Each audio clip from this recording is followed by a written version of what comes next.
So then, it's been a while since we spoke about Far Cry 6. Last year, Ubisoft revealed their next game in the franchise, and over the last year, they've been working to really build up the game and strengthen it.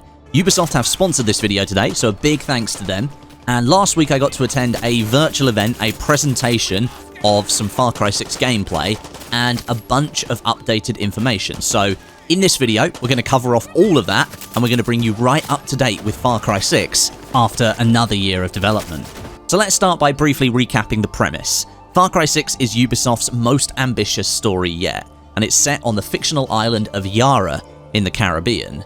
Yara is an island that's stuck in time, stuck for nearly 50 years, cut off from the rest of the world, and it's on the edge of social collapse. It's got beautiful beaches, sprawling jungles, large urban city areas, swamps, and loads of military encampments. Yara's pretty much got everything. Anton Castillo, the military dictator and all-round tyrant, is hell-bent on returning Yara to its former glory, but the price of that return is being paid in blood. Anton is played by Giancarlo Esposito, the actor that you might know from Breaking Bad and Better Call Saul, where he played Gus Fring. And Breaking Bad was one of my favourite television programs, so the fact that he's playing Anton here, that's pretty cool. Now, Anton is clamping down on freedoms across Yara, and he's forcing many social reforms on the people that live there. And many people are simply choosing to accept what's happening to them, but there are a few who are determined to fight. Anton's son, by the way, Diego, he's caught up in all of this. He's just trying to find his place in the world, but he's being prepared to take over as the leader of Yara by his father. Now, according to Navid Kavari, the narrative director on Far Cry 6, Yara is an island of oppression, one where revolution is right around the corner. Once the crown jewel of the Caribbean, it's now a powder keg, and you are the match that's going to ignite it. It's literally hundreds of thousands of military troops under the control of Anton Castillo versus a ragtag bunch of guerrilla fighters. Next, we should probably talk about the you in Far Cry 6, the character that you take on. Their name is Dani Rojas, and as with Far Cry 5, your character can be female or male, the choice is yours at the start of the game. Dani was born and raised in Yara, and became a young military dropout. You don't want to be part of any revolution, and you don't want to conform to the ideals of Anton Castillo and his army. But when you're faced with the brutality that the army is capable of, you become part of the guerrilla network on the island, known as the Libertad. You find that you have a natural talent for the work of a guerrilla fighter, and you also find purpose in being one. The leader of the Libertad is Clara Garcia. She needs Dani to unite the guerrillas across the island of Yara and begin the fight back against Anton and his soldiers. Clara knows the island like the back of her hand, and you'll use that knowledge to help rally people to the Libertad cause, freeing everyone of the oppressive shackles of Anton's regime. Another character that you'll interact with a lot within the Libertad is Juan Cortez, the guerrilla master. This guy is Clara's mentor, and he's a master inventor. Cortez is a veteran of the 1967 revolution that took place on the island, and this is the overall architect of the big new one. He's constructing what's going on here. Now, being an inventor, he's the guy who's going to help create those unique and wacky weapons that you can use in Far Cry 6. And he's got a rulebook as well, which we'll touch on again later on in the video. So TLDR, Yara is under the control of a dictator, and it's your job to free the island of his tyranny. But in your way is Yara. The island is massive. It's the biggest open world ever created for a Far Cry game, according to Ubisoft. I mentioned beaches, jungles, swamps, and urban locations, but Yara holds a whole lot more than that.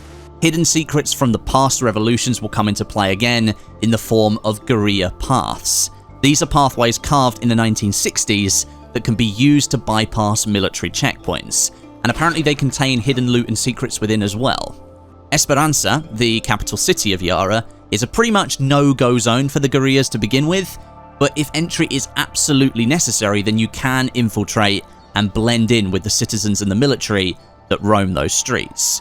You're able to holster your weapons in Far Cry 6. That's a first for the franchise. Didn't even realize that myself. Didn't realize that you could never put your guns away, but it has a point of being here.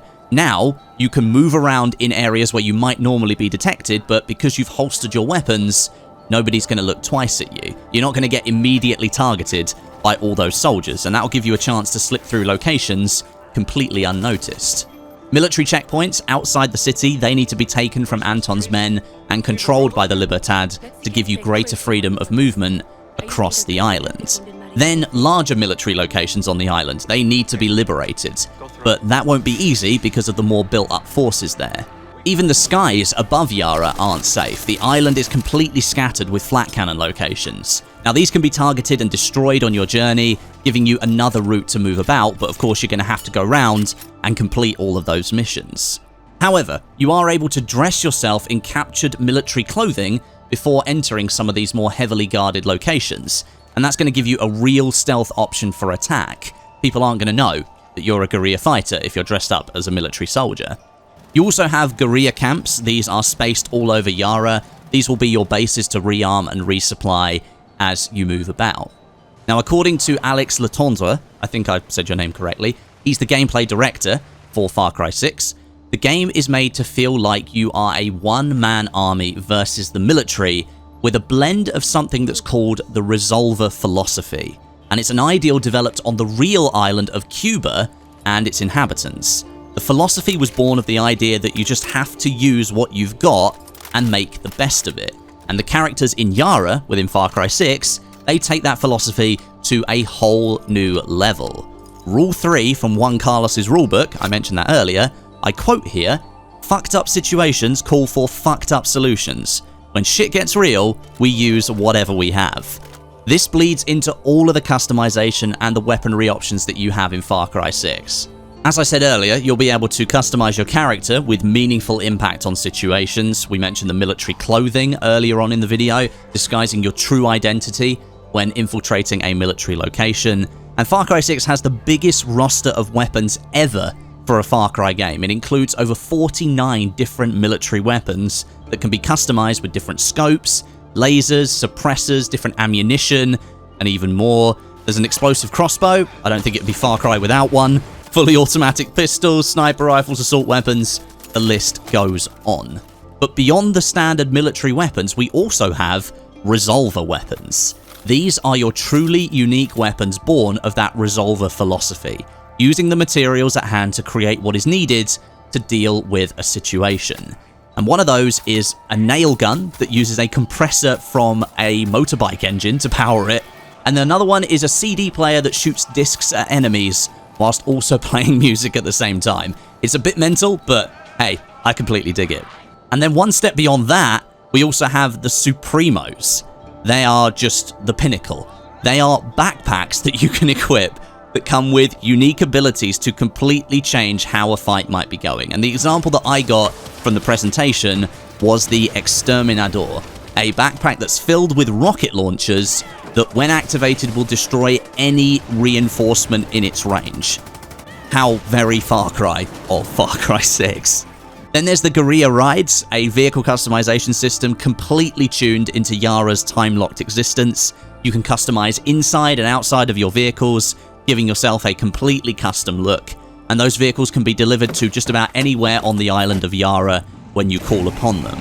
And then, Amigos, they're back. You might know them as Fangs for Hire from Far Cry 5. Here, you've got Guapo, the soldier-eating crocodile. He's going to be able to take out enemies along waterways, and he will help you guide to different locations as well. And then there's Chorizo the dog, the goodest of all boys I've ever seen. He's going to distract your enemy with cuteness, whilst you get your shank out of your back pocket behind your enemy. All of these features, they just fill back into that Resolver philosophy, using all the materials that you have at your disposal. And it's up to you, playing as Danny Rojas and using the forces of the Libertad and your own skills to bring down Anton Castillo and restore freedom to Yara. Now, of course, at this point, it's worth me mentioning, I don't know any more of the story about Far Cry 6. Ubisoft aren't obviously going to reveal all of that kind of information this early. We don't really know how Diego is going to fit into this story and what kind of influence he's going to have over his own father's decisions, but I'm sure that will come into play. Otherwise, why would they have cast somebody in his position? There is so much more to learn about Far Cry 6 beyond just the weapons and the locations and all that kind of stuff. I get the feeling from that presentation that I got to see the other day that the story within Far Cry 6 means a hell of a lot more than it did in previous titles. I mean, having Giancarlo Esposito as your main character, or playing your main character, that sends a big message. And I think Ubisoft is really going all in on the story this time, and I'm really interested to see what happens. So then, that's it. Everything you need to know about Far Cry 6 right now. Hopefully you enjoyed this video and you learned something. If you did, drop the video a like and let me know what you think down below in the comments section. Big thanks again to Ubisoft for sponsoring this video. And if you want to learn more, then you can click the link down below in the description, and that'll get you on your way. Thanks very much for watching, and I'll catch you all in the next one.